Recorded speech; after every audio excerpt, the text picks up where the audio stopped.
Hershey, David Schwimmer, and Gwyneth Paltrow in a dark romantic comedy, plus an intimate French film, and our family find, all on this week's Sneak Previews.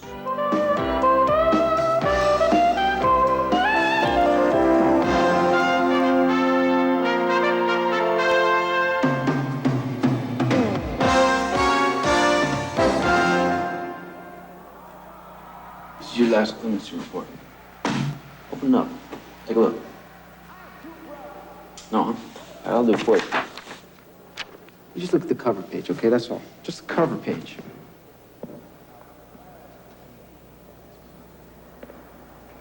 You see what it says on the recommendation? Deny clemency? I can read. Yeah, well, I might as well read Let's Kill Her. Now, you know why it says that? Because you didn't give them anything. They had nothing to work with. How long you had this job? 4 days. So basically, you don't know Jack. That's right. I don't know why you're not a good candidate for clemency. Now, maybe if I had more experience, I'd just give up and write you off as well. You probably think you know everything about me. I know what's in that file. Look, even if I get clemency, it means life in here with no parole. And that's no life. I'm not begging for mercy I'm not gonna get. You think I want to die? I do not want to die, okay? Well, but if I do, it's gonna be on my terms. You got that? My terms. That's all I got. Francis! That was Sharon Stone, as you've never seen her before, in a brave, totally deglamorized role as a condemned murderer, meeting Rob Morrow. He plays a lawyer from the State Clemency Board who represents her last chance to live. They're the stars of Last Dance, directed by Bruce Beresford, who of course made Driving Miss Daisy and Tender Mercies. And in this week's Sneak Previews, we'll tell you whether this movie lives or dies. I'm Jeffrey Lyons. And I'm Michael Medved, and we'll get to Last Dance later in the show. But we start with The Pallbearer, which features David Schwimmer, the popular heartthrob from TV's Friends, in his first starring role in the movies. He plays an unemployed and childlike 25-year-old who lives at home with his mother in Brooklyn and spends much of his time reminiscing with his old buddies from high school. For me, it ruined everything. Oh, you're too critical. Boys? Ma, we're talking. I can't believe you just walk in here. I'm 25 years old. This is why. This is why I need the lock. I just want to know if you want some ice cream. A little. His life changes when he's asked to be a pallbearer and to deliver the eulogy at the funeral for a high school classmate he doesn't even remember. But he disrupts the proceedings to try to talk to Gwyneth Paltrow, who he definitely does remember. She was his teenage crush from years before. Julie! Oh. Hey, come this way for a second. Julie! Come on, I'm loosening him. What are you doing? Where are you going, Julie? Come on. Hey, what are you Doing? Where are you going? I'm leaving. Hey, buddy, you kidding with this? It was just so sad. Do you want to get some coffee? Unbelievable. He's picking up checks. Get the chance to tell the Sooner than you can say, here's to you, Mrs. Robinson, he gets involved in an affair with Barbara Hershey, who's the grieving mother of the dead classmate. But he has deeper feelings for Gwyneth Paltrow, who's about to meet his mother for the first time. coming over. A girl. Don't make a big deal, okay? Is that what you're wearing? It's my friggin' house. Okay, try not to say friggin'. Don't call me Tom Tom. And no stories about me doing magic. Hey. As their relationship deepens, they have to be careful not to wake his mother, who's played by Carol Kane. That's your room. Yeah, I'm trying to get that off. It's like welded to the door. Can I see? My mom really doesn't like me to drive her car. We really shouldn't dally. We're getting into a dangerous zone here. You wait here, okay?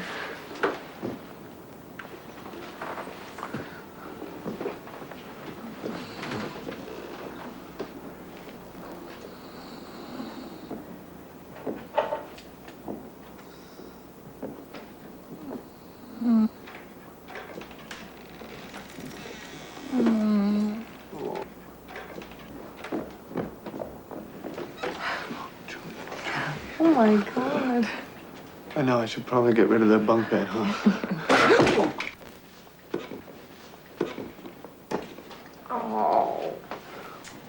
Do you still play? Not really. Do you?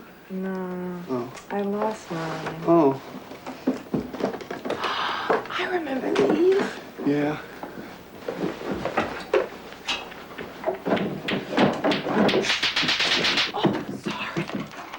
I hope she's a heavy sleeper, his mother. You know, you kind of beat me to the punch when you had that sly, witty, subtle reference to The Graduate when you said Mrs. Robinson.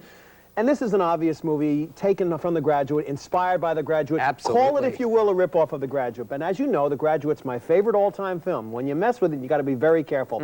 I didn't mind. I laughed. I think it's a very funny movie. I never really got Gwyneth Paltrow's stardom until now. She's enchanting. She is. She's This is by a wonderful. young director named Matt Reeves, who has obviously seen The Graduate and other films. It's other things besides that, and I wasn't delighted by it. But you mentioned a young director. Part of what he does, which I don't like very much, is he's very impressed with his own cuteness. Scenes go on too long. There's sort of a smug tone to the film in a lot of it. And another key difference from The Graduate, you understood how it was that Mrs. Robinson could be involved with Benjamin, with the Dustin Hoffman character, how it was that Elaine, Catherine Ross, could be involved with him. Here, David Schwimmer, who's very charming in Friends and is a hunk in Friends, plays such a loser and such a lox. You do not believe why either Barbara Hershey But or a lot Gwyneth of women Paltrow I are in know, love with him. a lot of women I know find him a big, delightful, shaggy dog, and he's perfect for the movie. It's a shaggy dog story. A shaggy dog is a basset hound. But wait, It's but a- there are scenes in this movie where people say things, and you know the consequences are going to be so grave that I was almost embarrassed to look at the screen. I didn't want to see what was going to happen, and yet I did want to see.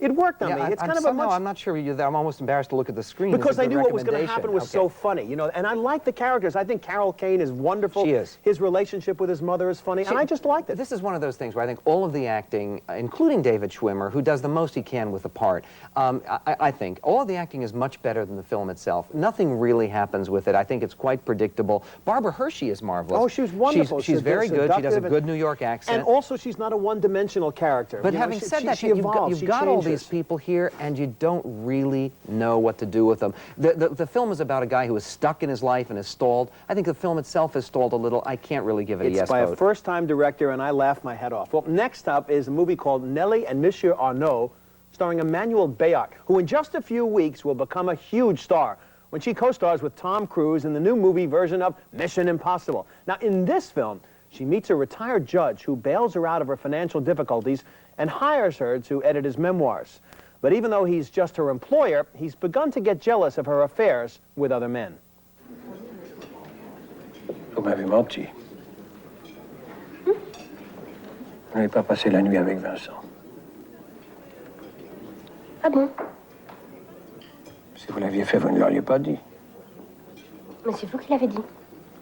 Vous aviez l'air d'y tenir. Bien, j'ai eu tort.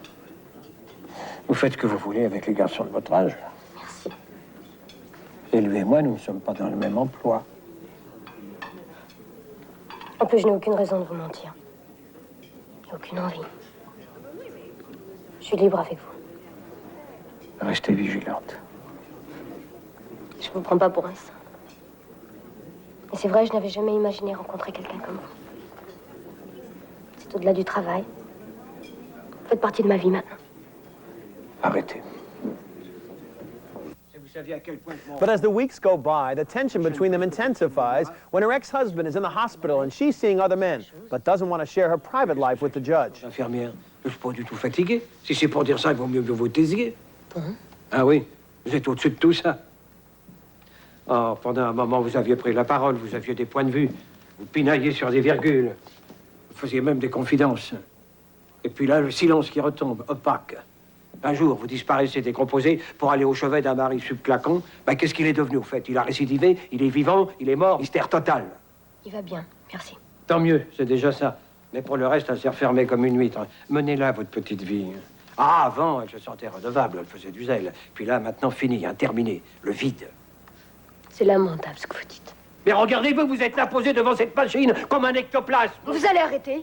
Vous vous prenez pour qui? Vous me payez pour un travail, on va le finir, ça vous donne pas le droit de regard sur ma vie, j'ai pas à vous raconter les... Si, justement, vous devez. Mais vous m'emmerdez. Vous vous plaignez de tout, de moi, de votre bouquin qui est pas assez bien, de votre femme, mais je comprends qu'elle se soit tirée. De vos enfants qui vous fuient. Mais je suis pas une poubelle, je suis pas là pour écouter les lamentations d'un vieux con. C'est ça, allez vous faire sauter.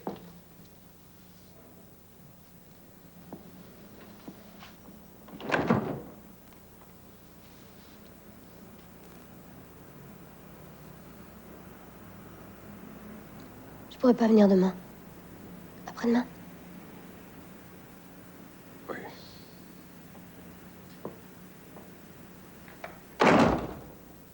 As I was watching this film, I was thinking, even if it weren't for the subtitles, and the fact is I don't speak any French at all, even if it weren't for the subtitles, I could have enjoyed it just by watching Emmanuelle Béart. She is an absolutely marvelous actress, a riveting screen presence. People here in the States will recognize her from Manon of the Spring, which was a big hit here, and also from Date with an Angel, which was not a very good film. But blonde hair in that. Yeah, but she appropriately played the angel. She is going to be a huge star, not just because of Mission Impossible, because of films like this one and her previous film, which was with the same director, Claude Sauté. It was a film called The Heart in Winter that had the same feeling of subtlety and intensity and that quietly built its points in a very elegant way. And I knew I'd seen Michel Serrault, who plays the judge, before. He played Albin, the role in the La Cage aux Folles, the original La Cage aux Folles, the role that Nathan Lane is doing now in the current version in Birdcage. And they work very well together. This is a movie about intimacy, about growing relationships. And you know, isn't it, we're getting into the season where we're going to see blockbusters with special effects. It's nice to see an intimate little movie like this that may not be the most exciting series of events, but it's creating real people interacting in a believable way. What's fascinating about the film is really nothing happens. I mean, nothing in their relationship. It's better than that, though. No, nothing in their relationship happens at all the way you expect it. And you're sort of left to ask afterward, well, nothing happened, why didn't it happen, what was going on below the surface? And it's one of those films that forces you to look below the surface in a very profound and elegant way. It's really a good piece of work. Have you ever seen an actress with larger eyes, more beautiful eyes, almost like those keen paintings come alive? Her eyes are incredible, and the camera loves her. She's going to be an enormous star. But it's also Michel Serrault, who has a dignity and a bearing to him, and you understand why she's drawn to him and yet wary of him. That distance between the two of them, you could almost build the entire artistic structure in the distance between two people. Characters grow and evolve. That's what I like. You see it all too rarely in movies. Yeah, a very fine film. Again, not a huge excitement, explosive kind of entertainment, but one for a discriminating audience. Well, now we turn to a very different kind of movie. This is called The Great White Hype, and it's the new comedy that takes a decidedly cynical view of the world of big-time boxing. Damon Wayans plays the heavyweight champion of the world, known as James the Grim Reaper Roper, who always seems to make quick work of his hapless opponents. This guy hurt you at all? Not at all, not at all. He hit me one time, and that was just to wake me up because I was bored in there. Bored? The third round, that's right. And otherwise, it was just like fighting my little sister. Samuel L. Jackson plays the champ's promoter, a shameless hustler known as the Reverend Sultan, who thinks he knows why profits are falling short. People are tired of paying good money to watch brothers beat up brothers. I need a white heavyweight contender worse than white America needs one. White heavyweight? Man, the two words don't even go together. It's like saying black unity.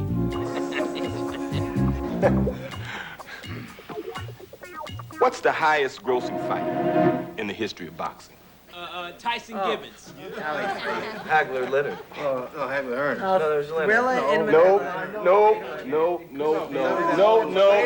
No. The highest grossing fight in the history of boxing is Cooney versus Holmes. Can you tell me why, James? Yeah, because Cooney was a white boy. And his jab couldn't break wind. If there ain't a white guy out there for you, I'm gonna create you one. All right. Let me tell you something. Sultan finds his white hype in Peter Berg as a rock singer who's never had a professional fight. But once upon a time, he beat the champ as an amateur, and he's now promoted as Irish Terry Conklin, even though he doesn't happen to be Irish. You think the public's just fallen in love with me because of the color of my skin? Huh. Yeah. Because I'm fresh and good looking? Yeah? Shame on you. I am more than hope. And I'm a hell of a lot more than hype. I'm a young man in fantastic shape with a devastating overhand right that is going to shock the world. Don't you forget, I never lost a fight. Yes, Peter Berg is very good, and yes, in the size 96 dinner jacket there, that was tall, slim Jeff Goldblum. One of many interesting actors who turn up here. You saw John Lovitz briefly in the gold vest there, and Corbin Burnson.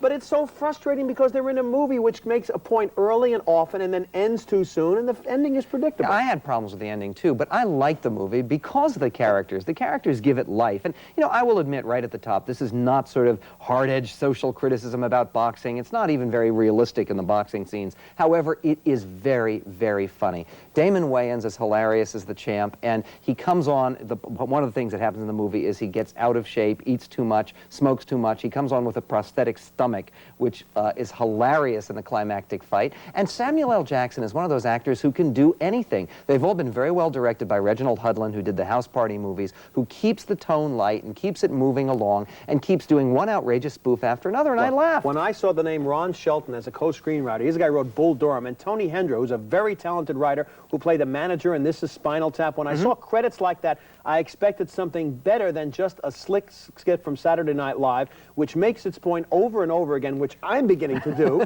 and it just left me wanting something more substantive. Look, they just state the obvious. I agree with you that the ending just sort of, you sort of wonder, well, what happened here? It's a bit like sometimes you come in to see a 15-round fight, and it ends up being a knockout in the first round. This does not make for good entertainment. But that's boxing. And what about the language all through it? You always talk about that. If you take out the MF word and the N word and the F word, you have a 7-minute movie. Again, it's about the world of boxing. Tedious. It's part of the characters, and the characters are funny. I think the only question with something like this is, do you laugh? And you must have laughed at some of it. Now and then, but overall, Michael, I think this one goes down for the count. Again, for people who want a few yucks, I think it delivers the goods and comes up with a few sucker punches. I think it has a glass jaw. Well, next up is Last Dance, starring Sharon Stone with no makeup, no expensive clothes, nor flashy jewelry for a change, this time playing a double murderer who spent years on death row in a southern penitentiary.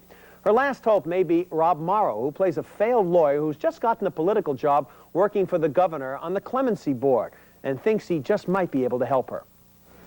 Then what is it that you're saying here? Saying you go ahead and you make your damn report. Then you give it to the governor and you let him give it serious consideration. Then you can all go ahead and kill me with a clear conscience. Miss Liggett, maybe you can explain to me what is it that you have to lose? I mean, there's really no good reason for you not to cooperate. Just give us some word with you. There's got to be a friend. I mean, someone. What'd you say your name was? Rick? Right. What's that short for? Eric, Richard? Richard, yeah. So what's wrong with Richard?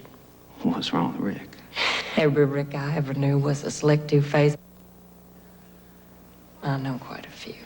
Well, you just met one who isn't. That's the first thing every slick two-faced tells you. All right, Miss Liggett. Francis? Wanna know what the second thing they say is? What do you got to lose? Later, just hours before her scheduled execution, the prisoner is about to be moved to a holding cell near the death chamber. You won't be able to take those. Why not? It's part of the procedure. What harm is a few dramas gonna do? I'm sorry, Cindy.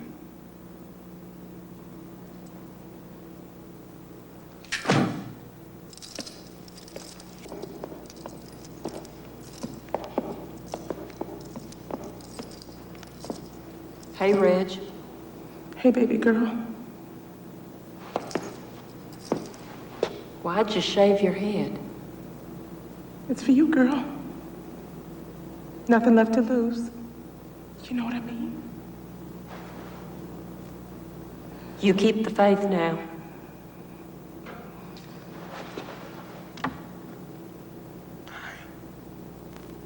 All right, Cindy.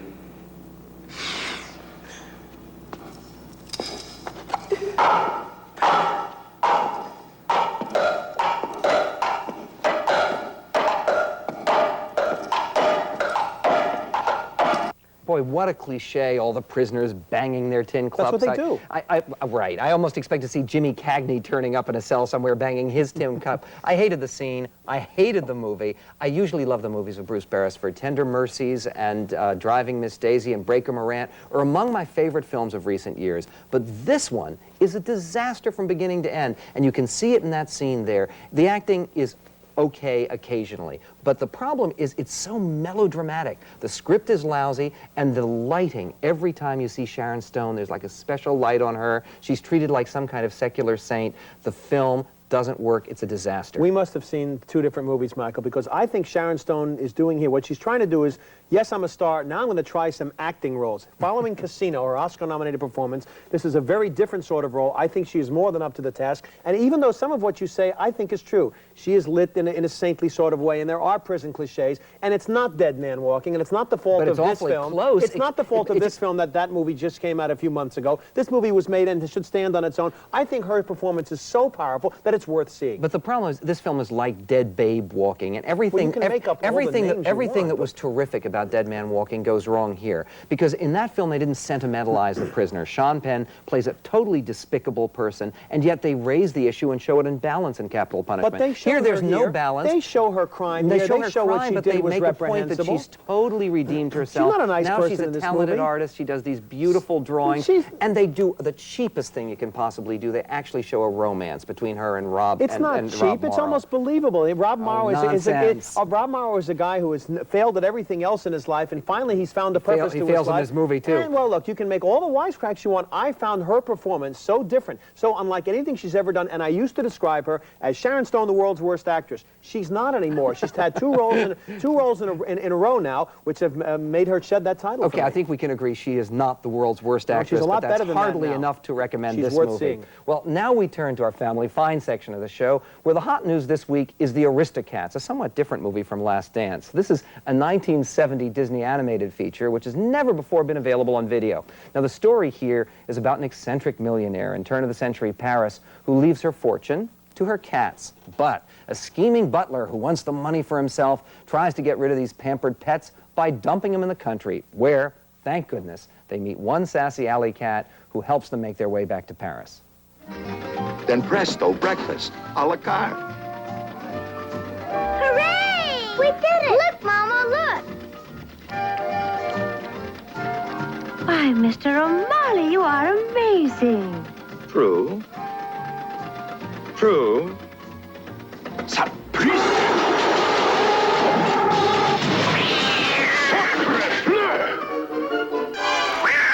Thieves! Robbers! Mangy tramps! Take that and that!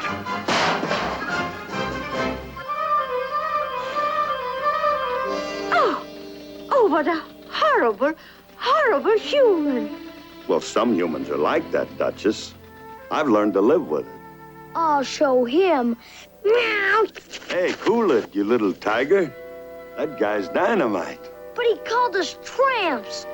Oh, I'll be so glad when we get back home. Well, that's a long way off, so we better get moving. That was the voice of the late, it's a bad imitation, that was the voice of the late Phil Harris and Ava Gabor. He was so good in Jungle Book. He also does the voice of the bear in the Jungle Book. Disney had a way of doing this. They still do it now with Aladdin, for instance, and some of their other movies. They have what Mel Gibson and Pocahontas of taking stars who have interesting voices, and they show you a different aspect of their craft. It's akin to radio acting, where your only tool is your voice. And for parents to watch this, they'll like seeing this. It's great fun. I mean, somehow I missed the movie when it came out in 1970. Most people did. Never saw it before, and it really is charming. It is not the greatest animated film ever made, but kids absolutely love it. The only thing I will say against it is it's somewhat dangerous to be released on video, because we've gotten the film at home, the video at home, and since it arrived, and this is not an exaggeration, my daughters have watched it 8 times. And the music is a lot of fun. There's a song by the late Maurice Chevalier, which is very touching at the beginning. It really is fun. I'm not going to take an anti-technology tract here, but isn't it a little bit refreshing to see some animation without all the computer-generated glitz that make today's animated films wonderful? Yeah, but this is a throwback almost to an earlier era. It's not Lady and the Tramp, but it works. You're right, and it's not Lady and the Tramp, and it's not Pocahontas, and it's certainly not Beauty and the Beast, but it works in its own terms, and it's refreshing and old-fashioned at the same time, if you can, that's possible. I'm allergic to cats. Well, now to summarize all the titles we covered on this week's show. There's no best bet, no movie that we both enthusiastically recommend. But I enjoyed The Pallbearer. I think the funniest film I've seen this year, where all the characters, in one way or another, are endearing and delightful. But Michael found it slow-moving and clumsy, undermining good performances with a tone that's too smug and impressed with its own cuteness. It's rated PG-13, with a bit of harsh language and some mild sex scenes. But we agreed that Nelly and Monsieur Arnaud is worth your time. The splendid performances by two charismatic stars make this an intimate, surprising drama. It carries no official rating, but there's some crude language, in French, of course, and a few subtle sexual references. And we disagreed again on The Great White Hype. I thought it was a dumb, vulgar, one-joke movie that quickly collapses to the canvas, if you will, but Michael thought it was fast-moving, outrageous, and full of entertaining performances, even if the ending does fall flat. There's a stadium full of foul language, some needlessly graphic and distracting sexual content, and naturally some bloody boxing ring violence. And finally, we disagreed strongly on Last Dance. I thought it was powerful, with a terrific performance from Sharon Stone, but Michael thought it was a shabby, manipulative, and shallow disaster that will only make audiences appreciate Dead Man Walking all the more. It's full of tough language with one brief sex scene and many sexual references and flashbacks of terrifying violence. And our family find this week is the Aristocats, a 1970 Disney animated delight that should now find a big new audience because it's now being released on video for the first time. It will delight parents and kids with its gentle charm, and of course, it's rated G. So that's it for this week's show. Please join us next time when we review Julia Ormond and Tim Roth in Captives, the edgy new prison love story, and The Craft about 4 hip high school witches, and August with Anthony Hopkins starring and directing in a surprising adaptation of Chekhov, plus outrageous new comedies from Italy and from England, all on the next Sneak Previews. I'm Michael Medved. And I'm Jeffrey Lyons, and until next time on Sneak Previews, don't forget to save us the aisle seats.